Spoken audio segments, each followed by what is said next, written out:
Hi, my name is Akiva Goldman. I'm director and founder of Goldman and Associates. Our firm has a primary focus on family law, as well as secondary focuses in criminal law and in injury work. If you have any questions about that or are interested in those subject matters, please subscribe to our channel. Oftentimes we're asked, what is the expected end in a domestic violence case?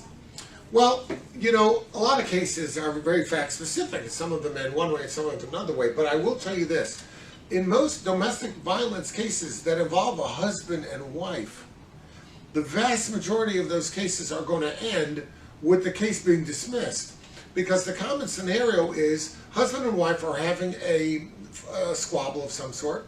Maybe one of them calls the police, maybe a neighbor calls the police. Maybe they didn't even know the police were being called. And then somebody, they come and the wife says, no big deal, we had a little struggle, but we'll work it out. As soon as the police hear that, they cart someone off to jail.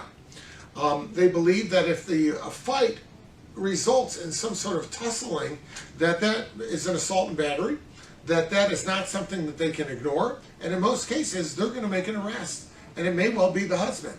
Even in that scenario, though, a lot of times the wife will take the position, look, I know we have problems, I don't want the police involved. We don't need the police to be our marriage counselors, we'll work it out internally. If that's the case, if that happens, you may have a scenario where the wife refuses to go forward or just simply doesn't show up. In a case where the wife tells the prosecutor not going forward or simply says nothing and is just a no-show for the pre-trials and all the court appearances, the court will very often grant the defense attorney's request to have the matter dismissed. Now, sometimes it'll be dismissed without prejudice, which means the case can be revived. But in most cases, if you don't care about the case, the prosecutor doesn't care about the case either. So if the alleged victim, the one who needs protection, isn't coming forward, those cases more likely than not will end in a dismissal.